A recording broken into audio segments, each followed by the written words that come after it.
Mari and Stacey, thank you so much for taking the time out of your schedules to talk to me about this. Yeah, of course. Yeah, what's up? Yeah, so first of all, I wanted to say that I've been watching you guys for a really long time. I really admire the content that you guys do. And just to give the viewers like a little bit of background, like this conversation kind of spurred because Mari and I connected on Twitter because I saw that she was tweeting the good fight. Yes, she was. Yeah, she was tweeting at a lot of brands that are known to have ads on YouTube and basically showing them that like, hey, look at like when I post these videos that you just have to say like lesbian in these titles in order for it to be demonetized, right? Also transgender. Yes. And not cisgender. Mm-hmm. And I should also note that I called like 1 million phone numbers, left messages, and got no reply. I emailed a bunch of the PR reps from different companies. I got one response from the people who own Vicks Vapor Rub. Right. I can't remember what their exact words are. But I got an email back from Karen asking, oh, so what media outlet do you write for? And I was like, oh, well, I don't write for anyone, but I've been giving interviews to this, and this press outlet. Mm-hmm. And then I said, I also have a YouTube channel with 150,000 subscribers and an active social media presence. And what was their response to that? Nothing. Interesting. When was that? Yesterday morning at like 6 a.m. Okay. So there wasn't a response. And I also talked to a PR rep from State Farm. No, not State Farm. Allstate? Allstate. Yeah. And basically I just saw an Allstate ad. I was just going through videos looking at what ads came up, and I was like, I guess that's how I'm going to figure it out. She was like, oh, yeah, okay, let me just write down your information, and I'll give this to somebody who specializes in this, and we will get back to you. And I basically told her, did you know this was happening? Mm-hmm. I've proven it, blah, blah, blah. And she was like, let me just get back to you. I was like, I understand it's a complicated subject. Feel free to get back to me when you guys have a statement. And they never did. And that was like 3 days ago. It really makes me feel like because they don't think I have enough voice that I don't matter. Right, or like, oh, you're not part of like this established, part of the institution, like press or news source that like you're not worthy of it also the effort. Makes me feel like, oh, you're not a threat, so I'm not going to pay attention to you. Oh man. Because from some other journalists I spoke to, this is an assumption and not a statement from anybody who I asked, but they were trying to see if they could dismiss me and get away with it. So right. If they don't say anything at all, and I don't get a response and I can't say this is what they said, that means that they can get away with it. Well, in their mind, no statement is better than like a bad statement. I would assume that they will not say anything until it is absolutely necessary for them to do so. And that is what I have been trying to do to YouTube, to these brands. If people have theorized that these brands don't want to support the word lesbian and transgender when they openly support the LGBT plus community, I want to make sure that A, did they know, and B, did they support it? And yes. I'm going to keep asking it. And I've tweeted at their accounts, I DM'd their accounts, and I asked politely, and I had lots of people retweet it.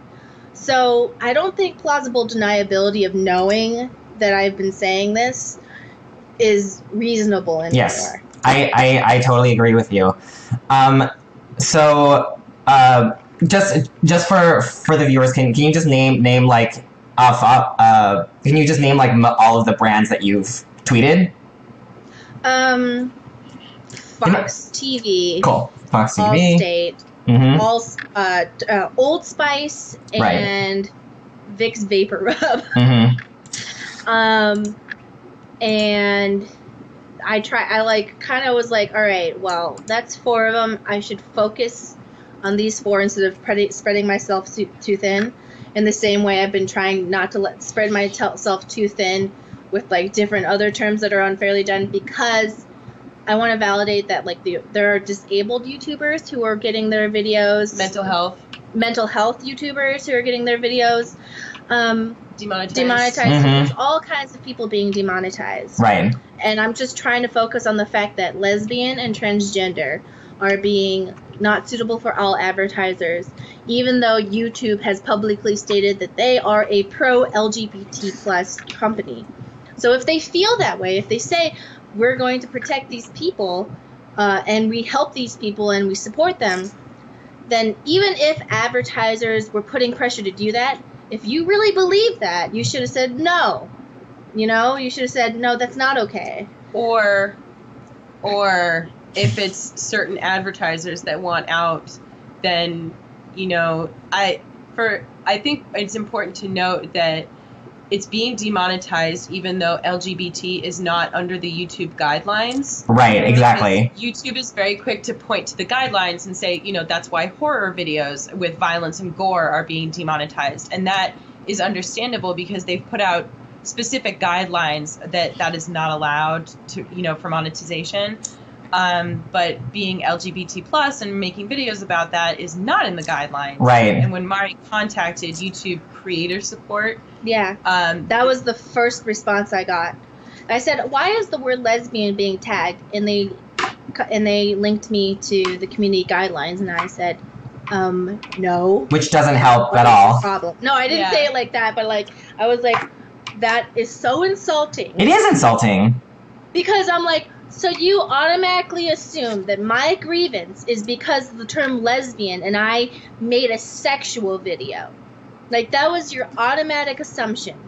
Or just the assumption that it must your grievance isn't valid. Yeah, your grievance isn't valid. Or also that you're dumb enough to like not know what the guidelines are. Yeah. There was just a million different reasons why I was like, excuse me? Yeah, totally. Yeah. And so I had to ask the same question over and over and over again. Right. While this person, who I understand is not their fault, but they're a reflection of how YouTube handles the situation. Of course. Where they said, oh, well, it's against community guidelines. Oh, well, can I see? And, oh, well, I guess that has been said. That's definitely shouldn't have been flagged. And I'm like, well, I can't appeal it. It hasn't had 1,000 views in the last 7 days. And even if I could, it's about the principle of the thing. Right, it's not like about that. Yeah, no, I think I've seen a lot of that happen on Twitter recently too, where like the way that the Twitter account responds with like, oh, you can appeal it, but like that's not what we're concerned about. Like, we know that we can appeal things. It's the fact that we even have to take our time to appeal this. And another sorry, the dog just walked into the microphone. And also another issue is that in the LGBT plus community specifically, there are so many smaller voices that by auto-flagging those terms, you give them no chance for appeal. Right. At least, you know, for us, if we put out a new video, there is a chance that we can appeal it. But, you know, if it tags an older video or if the YouTuber is smaller, they may never have a chance. Right. So, Mari and Stacey, I've definitely been wanting to ask you this specifically. So, do you think YouTube has LGBT plus employees working this shit? I don't know. I don't want to make assumptions. Like, maybe if there are people on I was told by YouTube creator support that a very responsible team was in charge of this.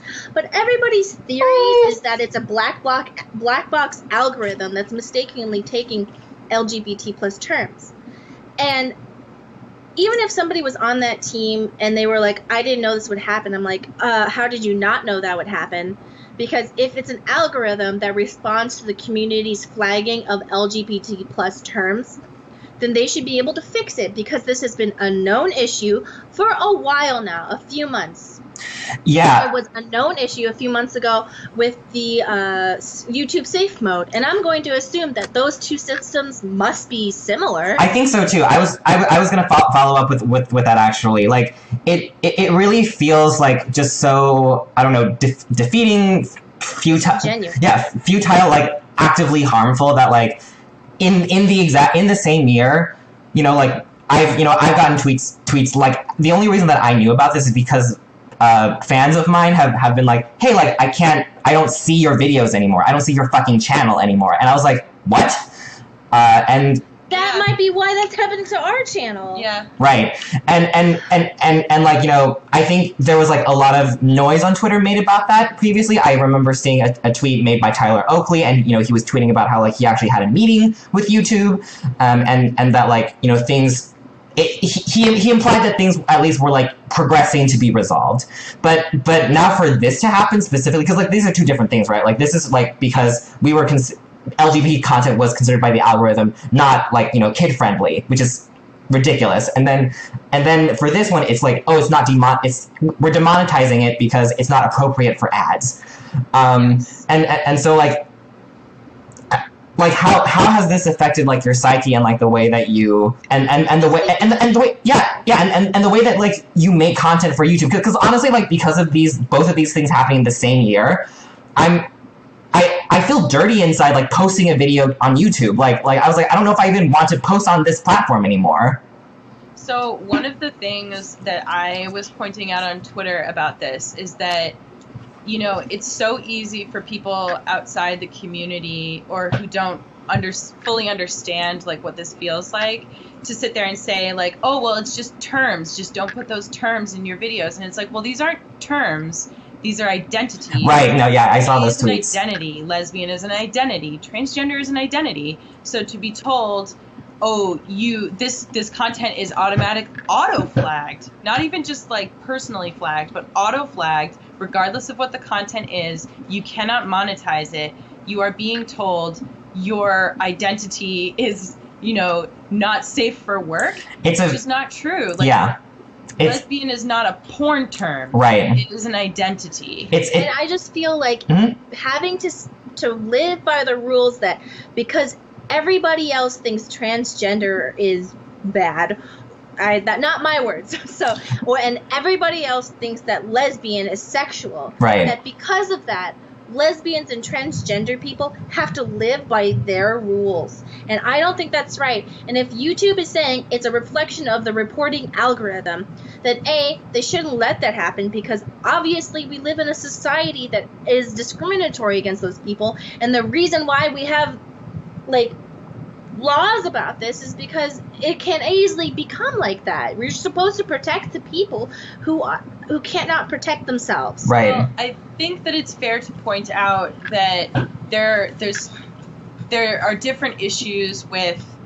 So somebody was asking me about this on Twitter, whether they thought that whether there were laws against this kind of discrimination. Mm-hmm. But I think the issue with legality is that YouTube can just turn around and say, oh, well, it's our advertiser partners. You can't force a company to advertise in front of something if they don't want to. And then, however, their algorithm auto flags everything, which is different than saying, oh, Allstate doesn't want an ad in front of it, as opposed to saying nobody can run ads in front of it. Right, exactly. Like, YouTube is still the gatekeeper here. Yeah, YouTube is auto-flagging and making that decision like as a blanket decision. Right. It's a reflection of reports. Yes. And what I think is really despicable is people saying it can't be fixed. And I'm like, I'm sorry, Which is that the most powerful tech company in the world is now bowing down to a sentient AI homophobic god that we cannot question. That they created themselves. There's not like fucking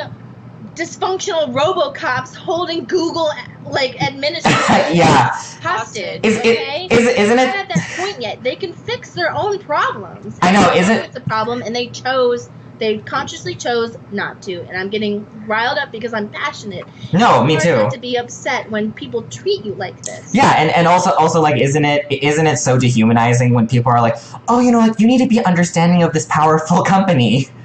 Yes. Oppressed person.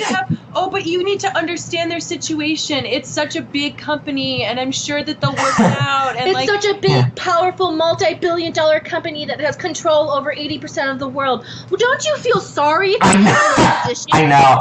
Don't you feel sorry for the oppressor? Well, can't you be more understanding? I mean, it's like, on the one hand, I understand that people are trying to say, like, you know, there is a lot of video content that is uploaded to YouTube, and so people are trying to be like, hey, there's so much content, like, that's a huge problem to try to auto filter it, and YouTube that's a big task. That doesn't excuse it. That doesn't. No, it doesn't. That they're just given carte blanche to create an algorithm and then just let it run amok and then not fix it.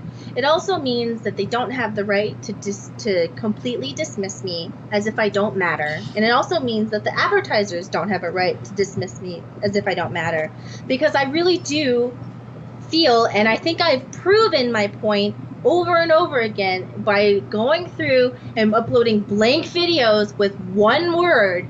I've proven this, and I've shown people this, and I have a legitimate point and complaint that I said, and I really, I was like, I'll talk to YouTube support about this, and I'll get an answer or something. And ever since that moment, where I have been tweeting at all of YouTube's Twitter accounts, that which somebody's in charge of, and it's gotten a lot of retweets, and posting about how cisgender versus transgender, that has thousands of retweets.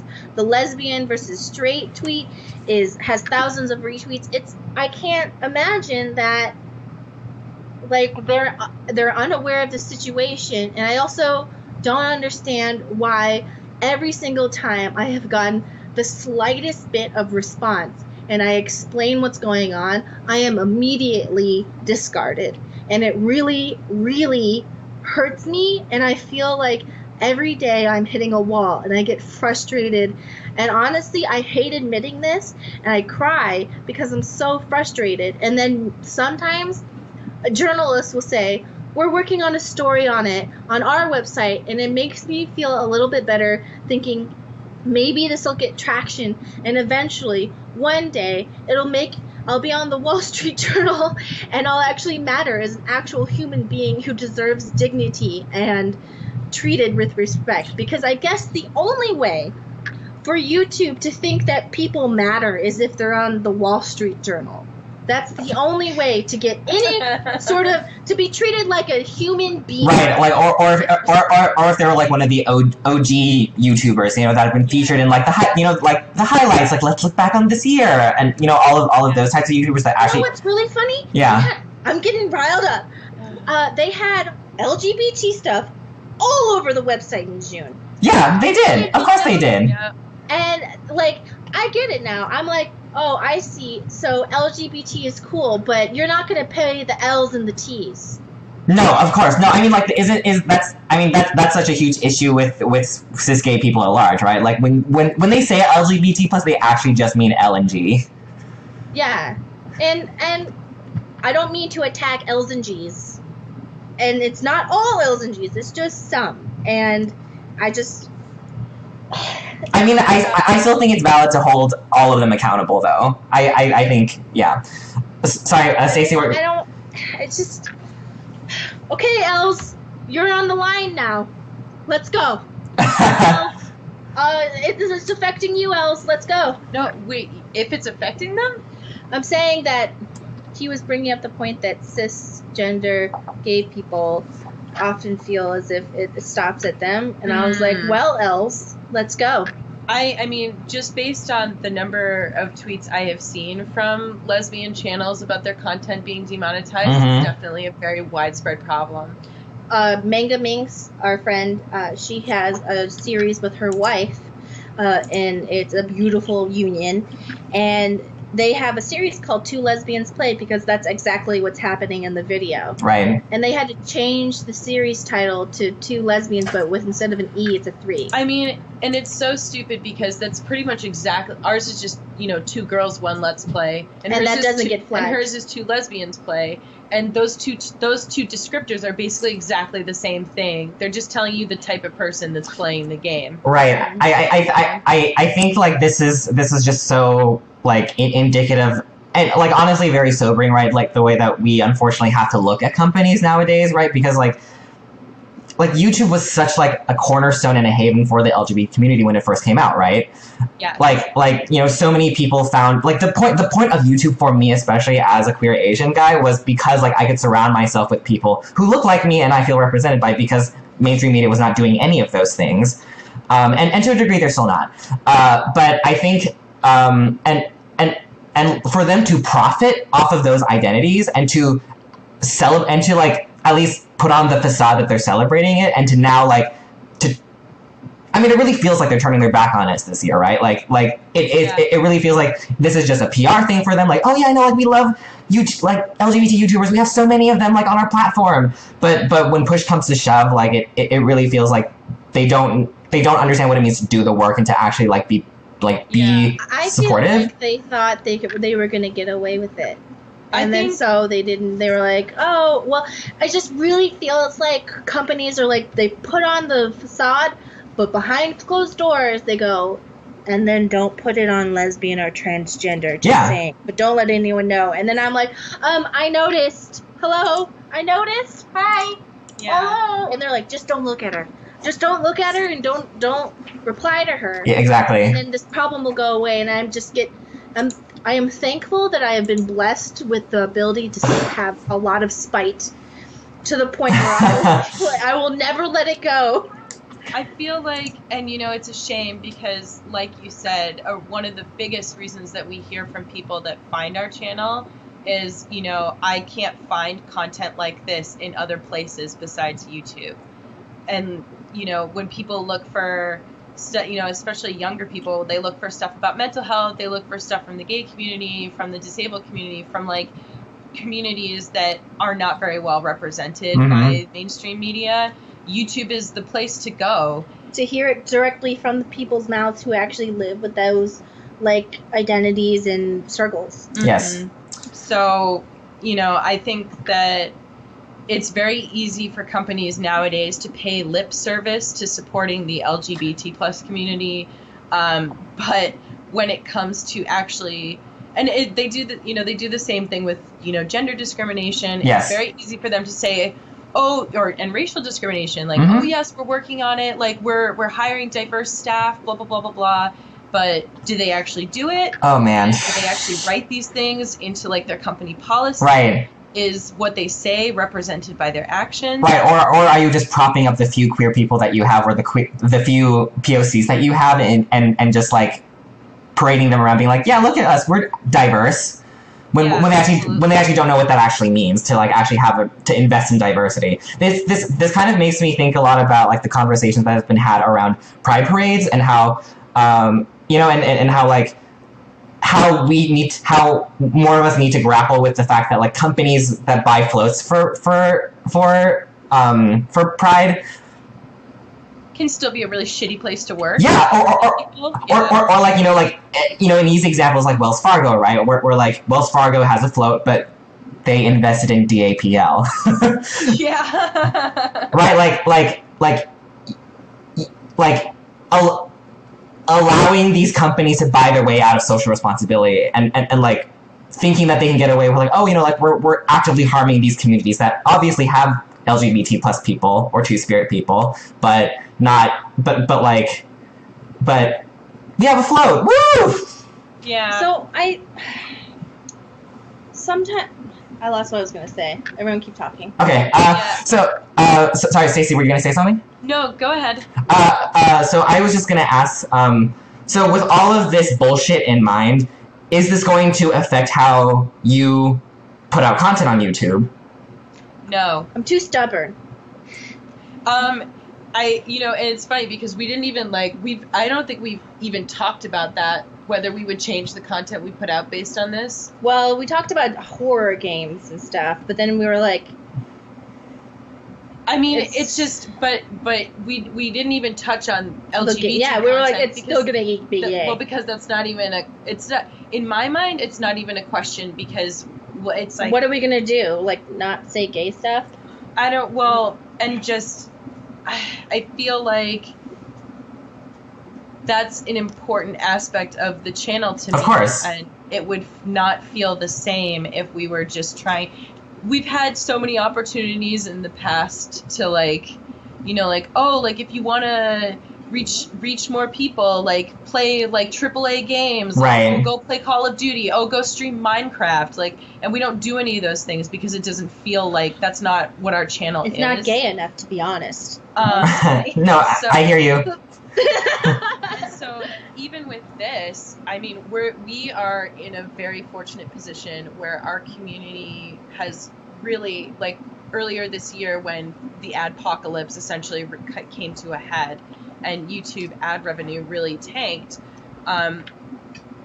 we were fortunate enough that our community really stepped up to bat for us, and they support us in several other ways so that it is much easier for us to keep making the kind of content that we want to. Right, with not be so dependent on ad revenue. Right, with Twitch donations and with TAD, correct?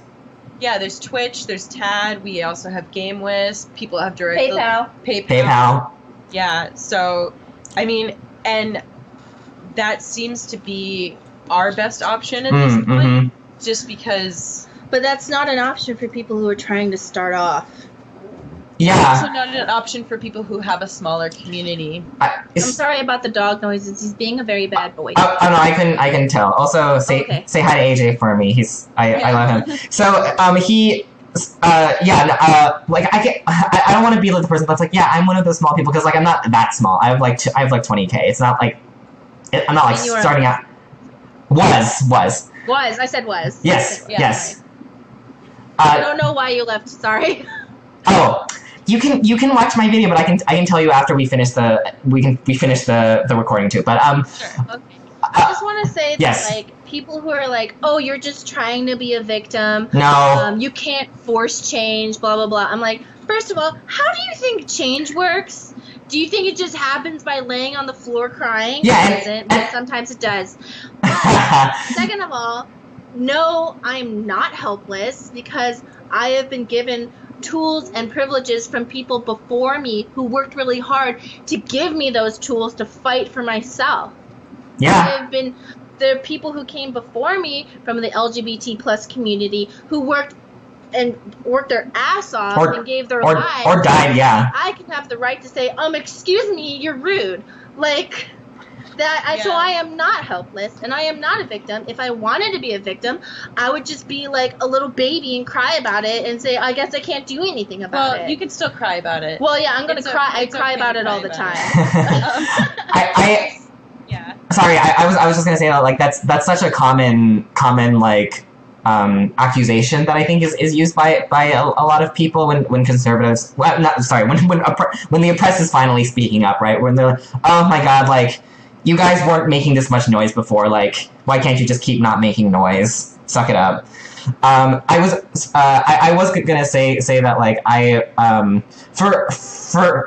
think it's amazing that you guys are just, like, being so unapologetic with your content and, like, you know, it not being a question. I think for me though, like, I am, like, to a degree, like, I'm probably still gonna be posting stuff on my channel, but like, I feel like I'm kind of, like, I'm worried that I'm, like, placating, like, this awful system, right? Like, by still giving YouTube my content. Yeah. Like, oh, you know. The thing is, they're a monopoly. What are we gonna do? I know. I don't know. I mean, like in an ideal world, I would just be like, okay, fuck you, YouTube. I'm just gonna move I'm gonna try moving all of my audience to just Twitch and, like, just try doing Twitch full time. But I know that, like, that's a process, and, like, I don't know, like, how well that's gonna go yet.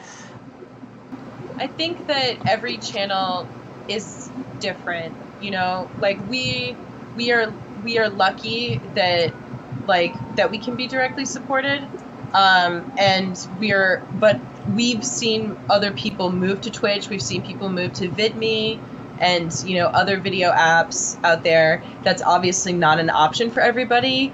It really depends on your audience too. Mm-hmm. it's like not everyone's audience is going to switch to a different platform. Not everybody's content fits for every platform. So it's really tough to say like, oh yes, you should stick it out with YouTube, because you know there's no blanket advice, right? Of course, that works for everyone. But to Mari's point, I think that YouTube, to anybody that says like, oh, like why are you making such a fuss about it, like that you can't change it, YouTube is not going to be motivated to change it unless we make noise about it. Like, there's still a chance that this might accomplish nothing. However, if we do nothing, definitely nothing will happen. Of course. You know what I mean? Of course. I've been told by other larger YouTubers than myself who also happen to not be LGBT, but they're still being affected in different ways. Yeah, I mean, like, I've that. Right. Told me, you're not going to be able to do anything. I don't know why you're being like this. Yeah. The only way to make a difference is to make a viral video. And to have Philip DeFranco or H3H3 cover it. And I was like, I don't know them. And they're like, I know. And I was just, why don't you do something? And they're like, oh, so much in so many words. And I was like, fine, I guess my only last resort is to make a viral video somehow, even though I don't have the resources to do it, and none of you will probably retweet any of the shit I say. Anyway, humans are my last resort. Humans are lazy. Written that's documenting everything I did, and basically being like retweeted, I guess. That's the only way. Man. If someone's gonna say you can't do anything, the only way to do is make a viral video. And I'm like, okay, I'll look like a stupid asshole and try and make a viral video. I don't care. I'll look like an idiot. At least I did it. You know? I don't know. Oh man. This is just so disheartening, especially as someone like who grew up on YouTube. Yes. Okay. I'm gonna cut the recording here. Mari and Stacey, thank you so much again for offering your time and having a discussion with me. I really hope that this video will also help this campaign, I guess, to like call out YouTube and to create more buzz around this and to everything helped. To try, yeah. Thank you so much for speaking with us. Of course.